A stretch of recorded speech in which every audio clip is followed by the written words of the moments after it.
Powered by the Montana Television Network. This is the 10 o'clock news on Q2, Montana's news leader. Good evening, everyone. Thanks for joining us. I'm Jeanelle Slade. Russ is off tonight. Well, a quiet wildfire season ignites as flames blow up northwest of Great Falls, forcing evacuations. And despite those flames now being contained, some of those evacuees living near Vaughn may not have a home to return to. Cascade County Sheriff Jesse Slaughters has multiple outbuildings and possibly 2 homes burned in today's fire. The blaze ignited just after 1 o'clock this afternoon. Its exact size is unknown, but we do know that the flames burned at least 100 acres. Due to strong winds, the Cascade County Sheriff's Office evacuated homeowners this evening and issued pre-evacuation notices to others. But again, crews say they believe they have those flames under control tonight. The evacuation orders have been lifted. So far, no word on what sparked the fire.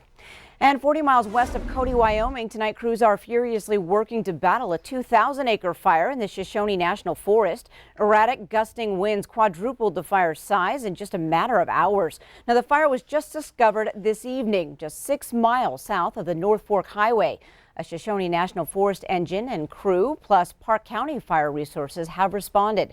A public information meeting is scheduled for tomorrow evening. That information you can find at KTVQ.com. After 6 days on the fire lines near Molt, the 2,800-acre Mountain View fire is 100% contained tonight. Today, crews work to control the fire perimeter, extinguish interior heat, and repair fire lines. Most of the fire teams will head out tomorrow morning, but local Molt and DNRC crews will monitor the area. Officials say locals may see small puffs of smoke and ash or dust tornadoes for some time, but they say that's normal with hot and windy weather. And over on the Northern Cheyenne Reservation, crews are battling a different kind of fire, at least 4 in the past 2 months. These underground burning coal beds create what's called a coal seam fire.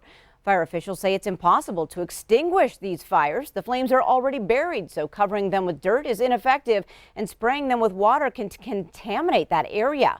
Instead, crews remove fuel around the burning holes and perform regular maintenance on the more than 80 active coal seams across the reservation. Well, the Prime Minister of the Bahamas says Hurricane Durian has killed at least 5 people. The Category 4 storm now slowly moving toward the southern U.S. with 25 million people in its projected path. Nicole Killian is at Atlantic Beach, Florida. Hurricane Durian has already brought deaths Please pray for us. And devastation to the Bahamas. We are in the midst of a historic tragedy in parts of northern Bahamas. The Red Cross estimates 13,000 homes were damaged or destroyed when Durian made landfall as a Category 5. Complete devastation. Look at these cars, man. And the National Hurricane Center predicts the storm will keep lashing Grand Bahama Island through Tuesday morning.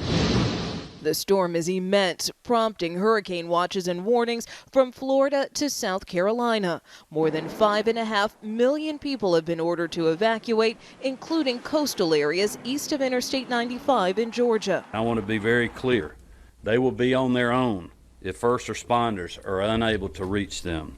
Families lined up outside a school in Jacksonville, Florida, now serving as an evacuation shelter. We just want to make sure the kids can, survive through this and have the right environment. Nearby in Atlantic Beach, all the beaches are closed and a curfew is in effect beginning Monday night until further notice.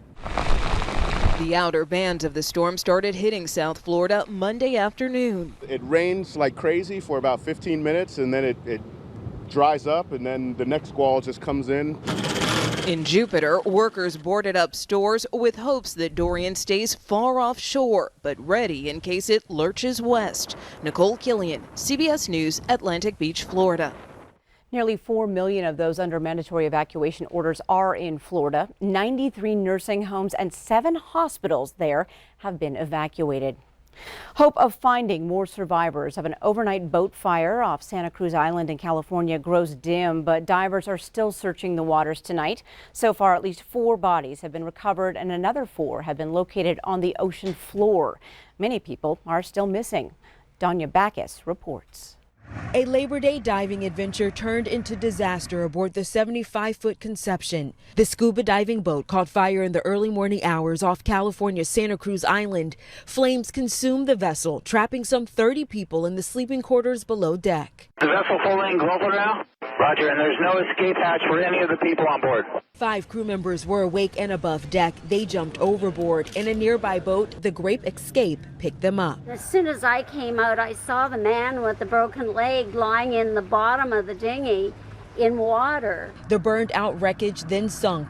4 bodies were recovered and another 4 were located on the ocean floor. The boat remains unstable, and I'm not sure when we're going to be able to recover those bodies as well as any more that may be within the vessel. Back on shore, family members hugged each other and waited for word. I think we all should be prepared to move into the worst outcome. The passengers on board were experienced divers, and authorities say the Conception's operating company has an excellent safety record. At that hour of the morning, most passengers were likely asleep in a communal area with bunk beds. There is a stairwell up to the galley, the only way out. Fisherman Jonathan Tafuga used to be a commercial diver on the Conception. Everybody on that boat is a perfect crew. If anything could have been done to have a different outcome, they would have done it. It's not clear what caused the fire. Danya Backus, CBS News, Oxnard, California. Now, the FBI is assisting in that investigation, and the National Transportation Safety Board dispatched a team to the scene.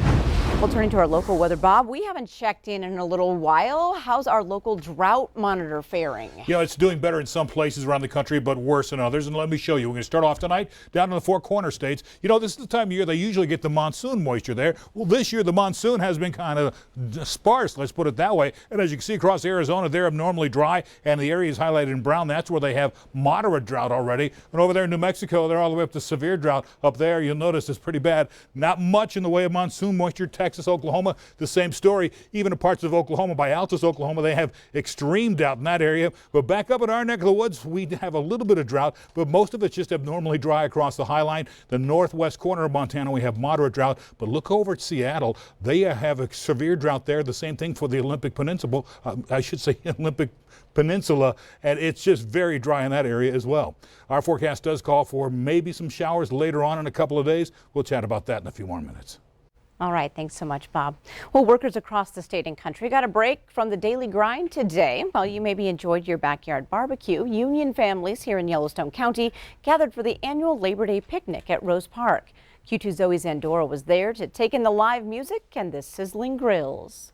Recognize the American worker and what we've done for this country. The unions have created the middle class. There was no middle class before unions, and we celebrate our workers. Over 100 years ago, the Labor Day holiday was made to pay tribute to the contributions and achievements of the American worker, a picnic tradition made here in Billings 37 years ago. Daryl Johnson, the president of the Greater Yellowstone Central Labor Council, says each year the picnic becomes more and more popular with the union families. It's grown exponentially. We're up to about 2,500 people now serving, and we do that in about an hour and a half with hamburgers, hot dogs, chicken.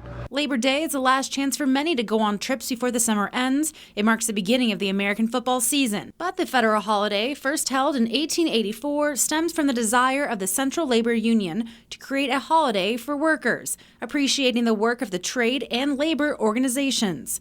Doesn't get any better than this. We enjoy and appreciate all of the work that the unions have done over the decades to provide for safe working environments, pay and benefits.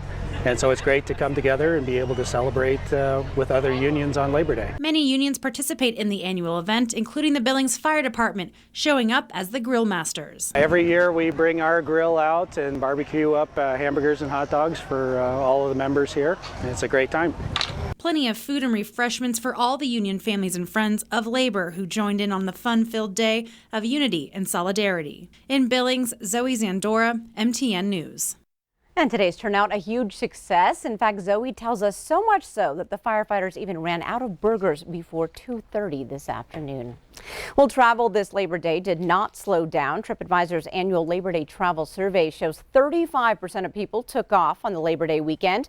Roads and airports pretty busy today as 38% of people returned home, but even more travelers are extending their vacations and will come home tomorrow.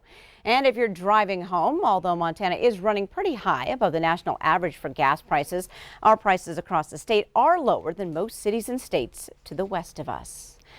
Well, bears find their way into all kinds of interesting places, and over the weekend, a young black bear near Big Sky proved it. The bear managed to climb through a window and settle inside this bathroom at the Bucks T4 Lodge and Restaurant. The crew at Bucks shared this video on Facebook. Now, the bear attracted a lot of attention as officials tried to coax it out, but because it showed no signs of leaving, wildlife and local authorities opted to tranquilize and carry it out safely. Fish, Wildlife and Parks will release the young bear in a more remote area. The bear was not injured, and we are told it only caused about $500 in damage. Coming up on tonight's 10 o'clock news, those Montana sunsets are more than just a great snapshot. They're a great lesson in science.